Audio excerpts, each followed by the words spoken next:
इसकी ना तो बीजेपी रोकी तो फर्स्ट कि तो बीजेपी से वादन दिल्ली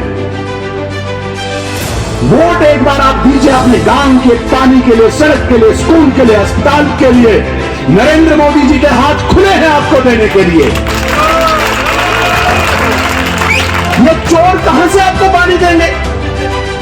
ये ठग कहां से आपको अस्पताल देंगे? ये लुटेरे कहां से आपको सुकून देंगे? ये धोखेबाज कहां से आपको बिजली देंगे? ये फरेबी लोग कहां से आपको राशन देंगे?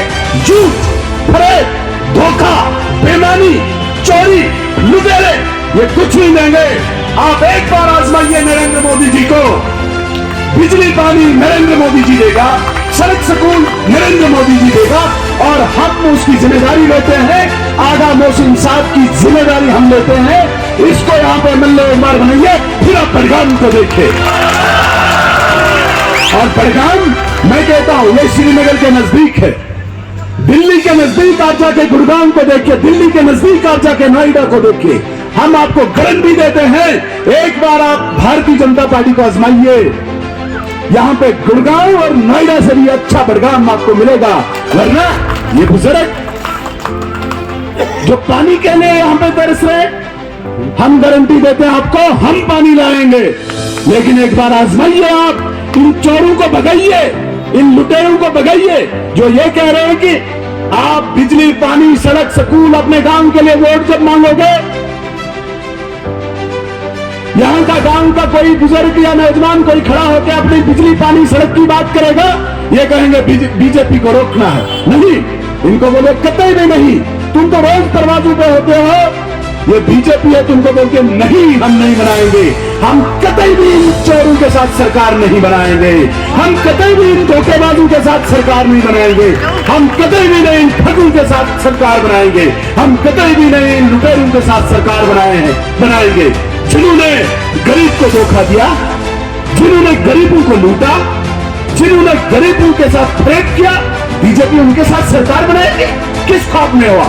रोज टेबल पे चढ़ के बीजेपी को नहीं आने दूंगा, बीजेपी को नहीं आने, आप होते कौन हो बीजेपी को नहीं आने देने वाले? मैंने पहले भी कहा था, जिस दिन बीजेपी चाहेगी उस दिन बीजेपी आ जाएगी, तुम्हें पता भी नहीं होगा। इसलिए मेरे दोस्तों, एक बार आप इस परिवारवाद से, जिस एक परिवार ने ये फैसला कर लिया है कि नहीं कश्मीर में हम किसी और को नहीं आने देंगे, और गरीबों को गुमराह करके उनसे वोट लेके ठग के कहीं पेरिस और लंदन जाके घूमने जाते हैं, गुलमर्ग मीटिंग के बहाने वो डंडे लेके स्कीइंग करने जाते हैं, पहलगाम मीटिंग के बहाने सुबह उठ के वो काली पीली निक्कर लगा के साइकिलिंग करते हैं। शर्म आनी चाहिए आप लोगों को। इसलिए तुमको वोट दिया था।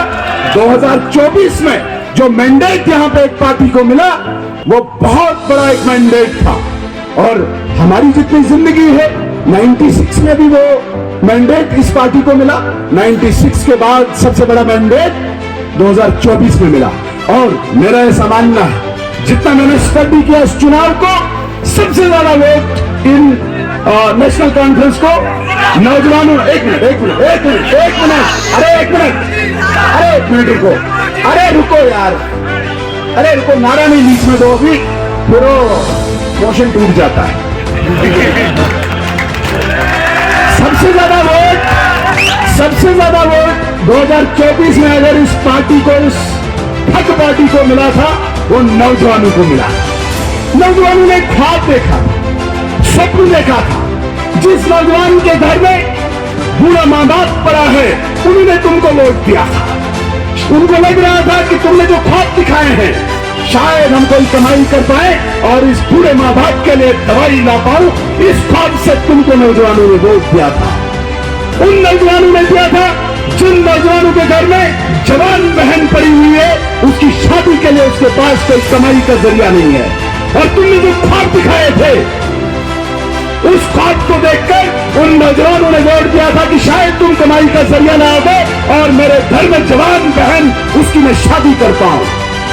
उन नौजवानों ने दिया था, जिन नौजवानों को तुमने ख्वाब दिखाया था तुम्हारे घर में छोटा भाई है, पढ़ाई के लिए किताबों के लिए तुम्हारे पास पैसे नहीं है, तुम्हारे लिए कमाई का जरिया ढूंढेंगे। उन्होंने इसलिए वोट दिया था कि आप कमाई का जरिया लाओगे, मेरे घर में मेरा छोटा भाई पढ़ेगा लिखेगा, मैं कमाई करूंगा।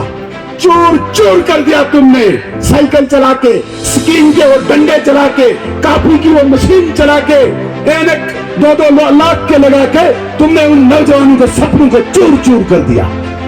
ढोंगी हो तुम लोग, इतनी पीढ़ियों से तुम सता रहे हो इन लोगों को, फिर भी इनके बुजुर्गों ने भी तुम्हें जिताया, इनके वालिदैन ने भी तुमको जिताया, इस नौजवान पीढ़ी ने भी 2024 में तुमको इतना बड़ा मैंडेट देकर जिताया।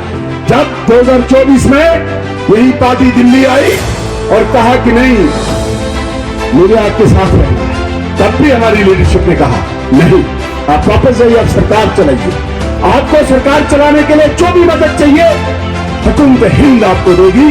और ये मैं वादा करना चाहता हूं इस मजबूत स्टेज से आज आपको, उमर साहब की मीटिंग्स जितनी भी दिल्ली में हुई, चाहे वजीर आजम साहब से हुई, चाहे वजीर दाखिला साहब से हुई या किसी और मिनिस्टर से हुई, इन्होंने कहा मुझे बजट चाहिए, मुझे पैसा चाहिए।